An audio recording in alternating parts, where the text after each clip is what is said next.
Hey everyone, and welcome. Today we are diving deep into one of the most powerful tools out there for deep learning, PyTorch.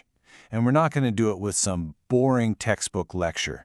No, we're going to build something real, something from scratch, a model that can actually learn to read handwriting. Let's get right into it. So, take a look at this.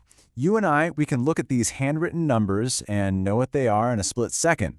But how on earth do you teach a computer to do that? How does it look at a bunch of pixels and go, yep, that's a 4, or, oh, that's definitely a 9?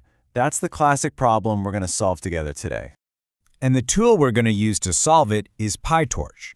The best way to think about it is like a high-tech workshop, just full of all the powerful parts you need to build intelligent systems. It's what's going to let us design, train, and test our handwriting recognizer from start to finish. Okay, first things first. To teach a machine, you need something to teach it with. You need data. And our data comes from the legendary MNIST dataset. It's basically this huge library of 28 by 28 pixel images, all in grayscale, and each one is a handwritten digit from 0 to 9. This is the stuff our model is going to study. But before we can start building, we've got to get to know our materials, right? You wouldn't try to build a house without knowing the difference between a brick and a 2x4. So let's get familiar with the absolute fundamental building blocks of PyTorch. All right, the most basic, most essential block is the tensor. Now, if you've ever worked with NumPy arrays, you're already most of the way there. Tensors are just these multidimensional grids that hold all our data, like the pixel values for our images.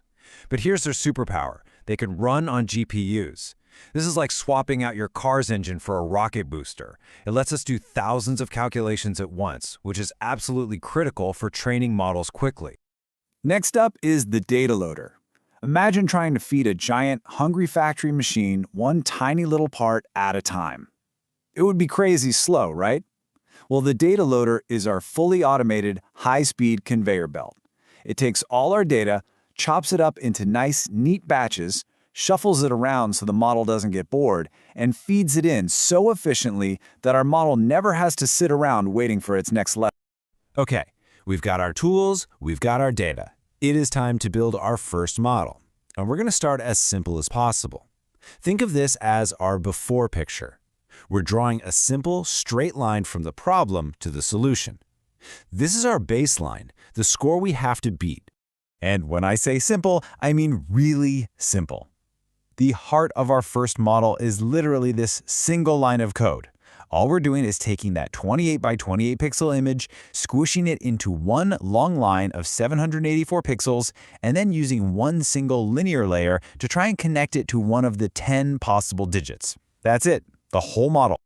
So how did our super simple one-line model actually do?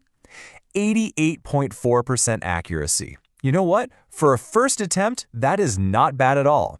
It's getting almost 9 out of 10 digits right. It's a really solid baseline, but it also tells us, yeah, there's definitely some room for improvement here. Which of course brings us to the big question. We did pretty good, but can we do better? You bet we can. It is time for an upgrade. We're going to level up from that simple linear model to something a bit more powerful, something called a multi-layer perceptron, or MLP for short. And you can see the difference right here, side by side. On the left, our one-step baseline. Simple, clean. On the right, the MLP. It's not just one step anymore. It's a whole sequence of them. It has more layers, sure, but it also has these other clever components that let it learn much more complex, wiggly patterns instead of just straight lines. This complexity is where the real power comes from. So let's quickly peek at the secret sauce. Those hidden layers basically give the model more brain power to work with. Then there's ReLU, which adds what's called nonlinearity. All that means is it lets the model learn complex curves and shapes in the data, not just straight lines. And dropout? That's a super clever trick that stops the model from cheating by just memorizing the training images. It forces it to actually learn. Okay, so we've built a much smarter model. But how does it actually learn? This brings us to the training loop. This is the real heartbeat of machine learning, and it's where we get to see some of PyTorch's real magic, called Autograd, in action. This whole process is like a constant four-step dance. For every single batch of images, first, we reset everything. Second, we push the data through the model and get a guess. Third, we measure how wrong that guess was. And fourth, this is the magic part, we go all the way back through the model and figure out exactly how to adjust every single knob to be a little less wrong next time. And then we just repeat that thousands and thousands of times. So, after running our new, souped-up MLP model through that training loop for 5 full cycles, it's the moment of truth. Did all that extra complexity, all those extra layers actually pay off? Let's see the final score. 98.1%. Wow, now that is a huge jump. By just adding a couple of layers and a few smart techniques, we've built a model that is dramatically better at understanding what it's seeing. And let's just put that into perspective. This single number says it all. We got a nearly 10% lift in accuracy over our simple baseline. That is the power of adding depth and smarter layers to a neural network. It's a clear, massive win. All right, let's take a quick step back and just look at what we've accomplished.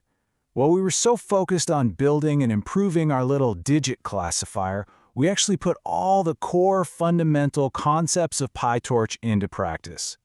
So here it is, your new PyTorch toolkit.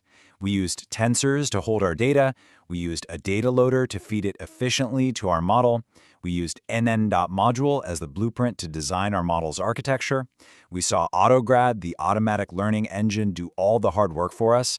And we proved firsthand the incredible power of adding layers when we compared our simple linear model to our supercharged MLP. And just when you think 98.1% is as good as it gets, you see a note like this.